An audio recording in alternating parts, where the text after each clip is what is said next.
In our last video, we explored a high-level view of the Ossiarch Bonereapers, this calculating faction of undead formed from raw bone material and composite souls of the best and the brightest in the realm of death. But there reached a point where I could no longer really dive into the lore of the faction, without talking about their leader, which is the subject of today's video. If you're not familiar, the title of Mortarch, or the actual rank, is bestowed by Nagash alone to those immortal servants of his that he leaves in charge of huge swaths of his empire. Lieutenants, basically. Largely independent leaders who carry out the will of Nagash on a grand scale.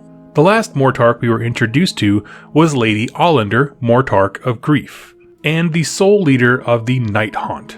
And while she is a fascinating character in her own right, I will say that she's not nearly as integral to the Night Haunt faction as our current subject of discussion is to his respective faction, where their stories are so intertwined that the leader and those he leads are two halves of a whole. Today we're talking about Orpheon Katakros, the Mortarch of the Necropolis, High Ruler of the Ossiarch Bonereapers, Nagash's personal Alexander the Great, who was given an army that is equally unholy and unyielding. And it's his life and personality that are what we're going to be talking about all today.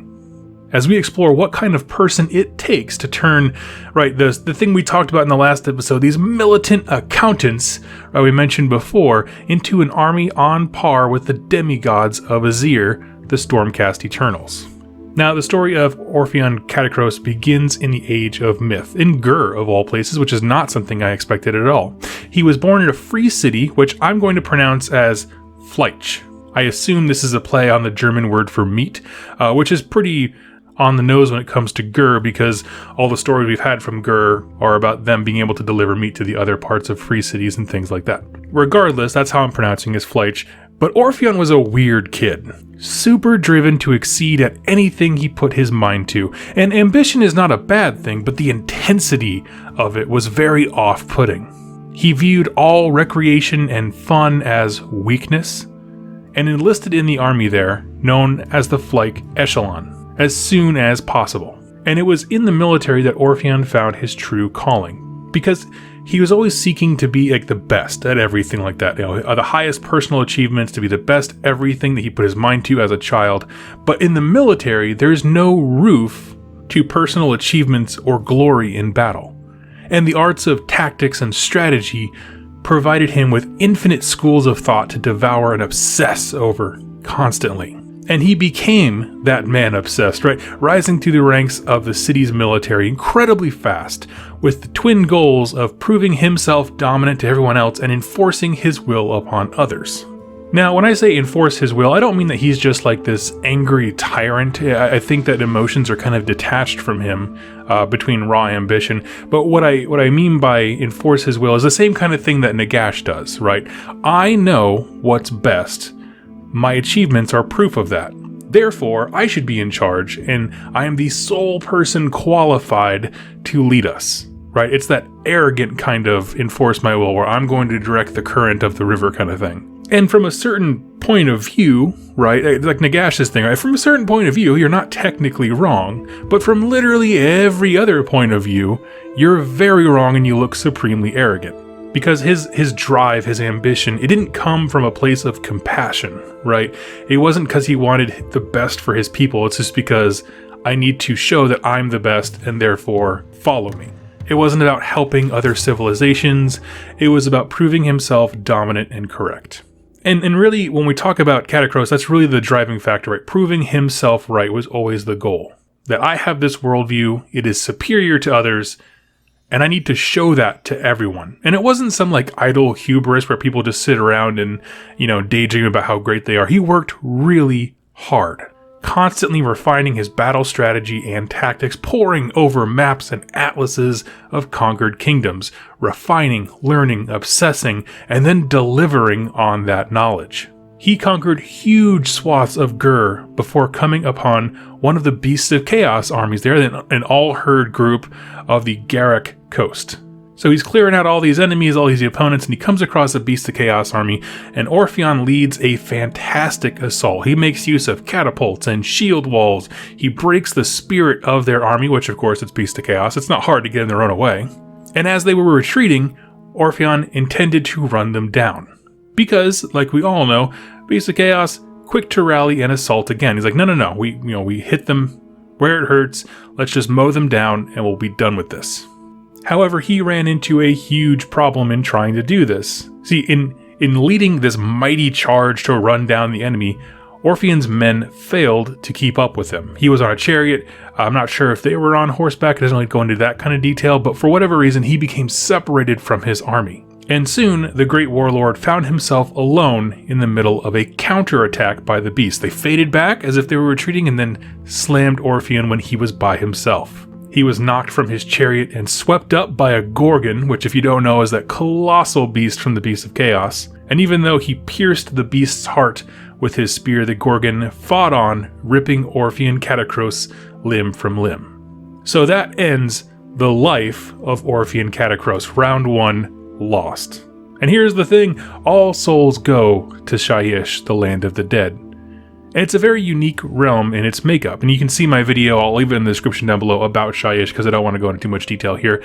But super briefly, there is the greater plane that is Shyish, and then honeycombed beneath it is thousands of little mini pocket realms, if you will. And basically, these are all the actual afterlives of people in the realms. If a culture has a belief about the afterlife, it actually manifests there, meaning that every belief of the afterlife is technically true.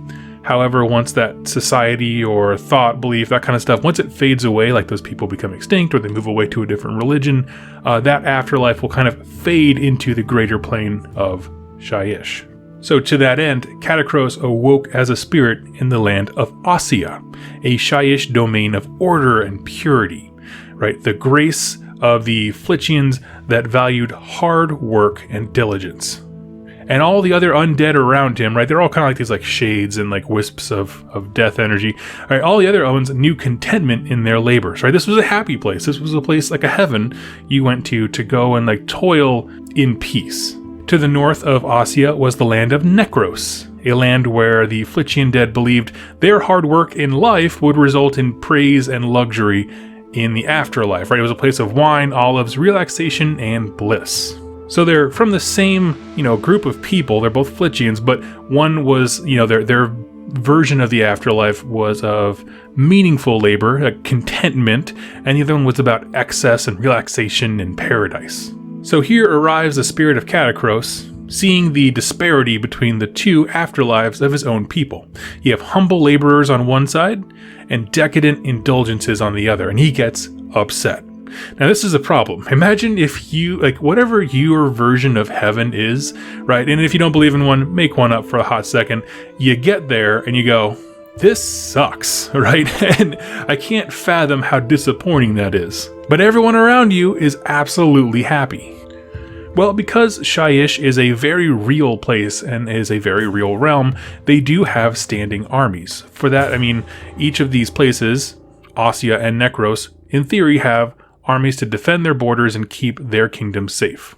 Remember, Shyish is an ecosystem. There are monsters that eat spirits. There's some other afterlives that are bent on conquest, like, imagine, for example, like a Viking-esque afterlife where it's always like pillaging and conquering and joy of battle and that kind of thing. That afterlife is just as much real as your peaceful, indulgence paradise. And in addition to that, there's necromancers that come down and want to come in and control some of these spirits, just kind of grip them and take control of them. So Katakros joins the army, the Ossian Echelon. At this point, the story kind of yada yada yadas a bit, if you know what that means, just kind of fast forwards a little bit. And he rises through the ranks of the Ossian Echelon very quickly, because he's applying all these skills that he learned in life to an undead army that is no longer concerned with things like time, or food, or pride. But the problem is, all these warriors who died and, are spending their time in the afterlife serving as well, nobody likes them. Right, this is supposed to be a defense army, and he's still locked in the mindset of conquest. And his inhumanity, right, for lack of a better word, in terms of being a compassionate person who's just seeking an eternity of bliss and contentment, is just very unsettling to everyone around him. And that's where Katakros spends quite a bit of time, is in this weird place of he's, darn near in charge of the entire military of Ossia, but nobody else really wants to follow him into battle. They kind of butt heads with him quite a bit, and he doesn't fit into his own culture's afterlife. Now we're going to pause the story there for a minute and talk about Nagash, because Nagash's story starts in Age of Sigmar, with Sigmar finding him and kind of incarcerated in some natural forming prison, and once freed, Nagash feigned gratitude and immediately began conquest of Shyish. At one point in time, and I hope they revisit this a bit more in detail, there were like lesser gods, like, I don't know, not demigods, but smaller deities of death, and he went ahead and just consumed them. He set up his home in the dead center of the realm, named his city Nagashazar, raised an army, and began conquest from there. Now, what nation should be right near Nagashazar but the twin nations of Ossia and Necros? Now, like I said, the armies of Ossia were about defense, right? It was perfect to have a soul like Katakros kind of there laying around, who by this time had worked his way to being the absolute head of the entire army. Because when Nagash's forces rolled in, he wasn't necessarily directly leading them, he was building the city, he was doing all kinds of things, so his autonomous army was kind of just strolling out, conquering things. Well, when it met the borders of Ossia, the army now led by Katakros was able to competently repel the near endless waves of undead by Nagash, which is no small feat. Now at this point, seeing his neighbors in Necros struggling to keep their border safe because they had no real military, remember it was a place of like peace, paradise, and decadence after all, Katakros made the proclamation to annex Necros, claiming it to be for everyone's good. And this is another example of him enforcing his will, right? I'll protect you because you can't protect yourself and I know what's going on, but now you're mine. And this must have gone on for some time, right? A force that would not falter against Nagash is a huge deal. So huge, in fact, that at some point over the many years of waves coming after Ossia and Necros, it drew the gods' attention, which of course sealed the doom of Ossia and Necros. Because one of the things you don't want in this fictional setting is the attention of Nagash. Nothing good ever happens when he actually takes time to look at you. And when that eye of a god turned to his cities, then the full breadth of Nagash's power was kind of revealed to Katakros, like seeing that, oh, there's no victory here, right? We can't kill a god. We can push away these minions forever, but we can't stop Nagash.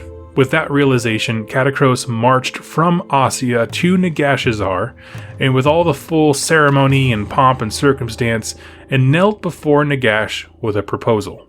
Now, knowing what we do about Nagash, this is again truly significant, right? And the book really does highlight the significance of this. Is first that Nagash even listened to a bargain, that there was some mortal soul, that's now dead of course, but that there was some soul, some lesser entity that Nagash would even entertain in his court.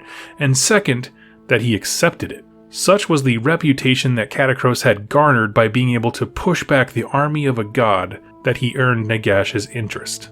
And what was that deal? Well, here's basically what it is. Ossia and Necros would serve Nagash eternally. In exchange, Katakros would be put in charge of Nagash's army. At this point, think about what's on Nagash's mind, right? He has either started or is thinking about the long game, right? Starting this incredible new army that's going to take over the realms far, far in the future. He doesn't have any leader for them selected. In walks a guy who led a bunch of humble workers and lazy rich people to defy him and his forces, like straight up, for quite, I'm assuming, is about a significant amount of time. And he did it without any special gimmick, like he didn't have a god beast or an artifact or anything like that. He just was so calculating and mean when it came to combat that he was able to repulse the armies of a god. Right? Just that charisma, charisma, capital C, not the actual you like them, but just the infectious power of his leadership and an iron fist, right? And this is just a no-brainer.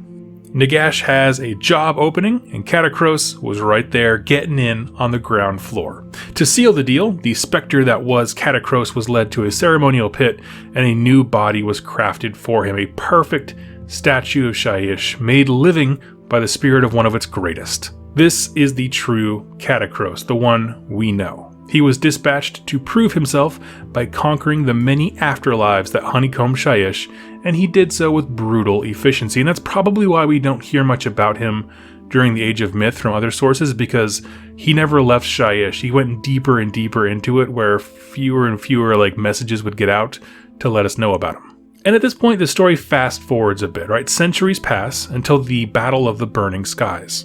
We don't know how long that stretch of Age of Myth was, but we can assume that he has garnered quite a bit of reputation. His armies are being built as we speak, that kind of thing. We're not quite sure, but we fast forward to right at the moment when chaos is coming into the realms. Nagash doesn't show up at the Battle of the Burning Skies, and the Pantheon falls apart. Sigmar is furious and goes on a tear through Shyish to get revenge, seeing Nagash as the Judas, the backstabber, who made everything fall apart. In response to this, Nagash dispatches Katakros to repel the armies of Sigmar, even though he knew that Katakros could never defeat him. Katakros obeyed. When the god of Azir and Katakros met each other on the battlefield, it was fierce and intense, but here's the thing, nothing could stop Sigmar in his full fury. Apparently he still had Gal Maraz at this point, which is something that me and the people in the Discord were chatting about. It's a little bit confusing because we were led to believe that he had already lost Gal Maraz by this point, but the book says basically he smashed into Katakros with the hammer and tore through him like a wrecking ball. The problem was, even the full might of a god could not truly kill Katakros. Whatever Nagash had done with him in this new body, or infused magic into them, I'm not sure what happened, but the soul was built in such a way, or refitted in such a way, that he just could not be completely destroyed.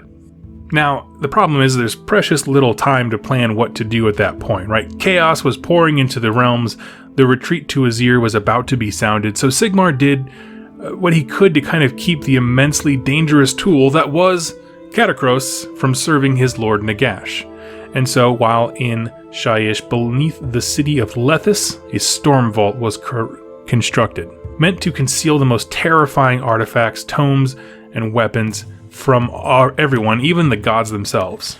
And in the heart of that storm vault, a prison was constructed for Katakros, and there he languished for centuries. So it seems almost like this event was the thing that snapped Sigmar out of his rage to be like, oh no, I can't waste time going against Nagash, I have to retreat back and be smarter than this. But since he already beaten Katakros and doesn't want it to go back to Nagash, he seals him away. And this all took place right at the top of the Age of Chaos. And so he's stuck there for hundreds of years, up to 1,000. We don't have exact dates or anything like that, but in that time, the painfully slow construction of a new undead army continued without Katakros. Nagash never gave up on his long-term plan, and what started as a side project that would take millennia was all of a sudden coming into fruition. Now, during the opening of the Soul Wars, our current narrative arc that we're in right now, the Storm Vaults were all revealed after the Necroquake. Once they were revealed, Nagash sensed, once again, the spirit of Katakros, sensing something that was super familiar. I know this guy, and he's not that far away. And so he sent Lady Olander, Mortarch of Grief, that we talked about before, to go free him. There was this super epic battle that I covered in the Siege of Lethis series from the expansion book Forbidden Power, and I'll link that below for you. But in short, Katakros was freed, but at great cost to both the Stormcast defenders and the undead legions who went in to get him. But that cost was worth it because now Nagash had his perfect army just about ready and the perfect leader to lead them. After Katakros was freed, Nagash then did a dark parody of reforging, right? He tightened up his form, gave him some incredibly powerful artifacts to use as weapons, and made sure to leave his memory and hatred for Sigmar intact. And the rest of that story brings us up to the current time, right? Katakros was again unleashed upon the realms with a brand new, fully reinforced army, the Ossiarch Bonereapers. His ambition, tactics, and mastery of warfare combined perfectly with their calculating onslaught, and together they are the will of death made manifest. Starting in what used to be Ossia and Necros, Katakros started his bloody campaign, killing Stormcast, Chaos Warbands, Ogre Maw tribes, annihilating all in his path, with perfect precision and an iron fist. Also taking the opportunity to learn about these new enemies, because a lot has changed since he got locked away. In the Stormcast Eternals, Katakros sees a new challenge, and the face of Sigmar, both of which he wants to conquer and absolutely tear apart. Having retaken his home country, Katakros now sets his sights on spreading like a deathly plague upon the realms, a void from which there is no return, no escape, and no life. The flood of bones from his conquests and the tithes of the locals all serve his purpose. This army of undeath is becoming this snowball rolling down a hill, killing, collecting bones, making more troops, killing more, again, from now till eternity. And that is all the information on Katakros Mortarch of the Necropolis. Let's talk about why is he such a cool character. The other Mortarchs that we have I feel personally, don't have enough backstory to explain why they have their positions, right? You can go, I guess Neferata and Arcan are really great exceptions. Manfred, why he was chosen, I don't feel like has as much kind of narrative backing. But when you look at Katakros, you're just like, I see the dots that led him to be chosen by Nagash, right? It just makes sense. He's the right guy at the right time. He proved himself in life, in the afterlife, 1,000 times over. So I love the fact that they kind of like, they added weight to him in a way that made him important, and it seems reasonable that he would be in charge of leading the Ossiarch Bonereapers. And in addition to that, when he was elevated to the status of Mortarch, right, of the Necropolis is the full title, he was chosen with a purpose, and we as readers in the narrative get to see that purpose be fulfilled, right? Everything that happens from now, they're unleashing upon the realms, is the millennia-long plan that is Nagash trying to conquer all the realms, and we get to see it happen in motion. And one of the most important things for me when it comes to adding new characters is kind of like weaving them into the existing story, right? I don't mind, like some people get really upset when it's like, oh, where was he the whole time? I don't care. You know, what I do care about is how did you plug him into the narrative that we do know now, right? And his story is interwoven with the Age of Myth, the awakening of Nagash, the Age of Chaos, which is when Sigmar comes tearing into Shyish for revenge, the opening acts of the Soul Wars, right? He was there. He was locked inside the vault. That was kind of the whole point. They did a great job at fitting him into events, important beats within the greater story.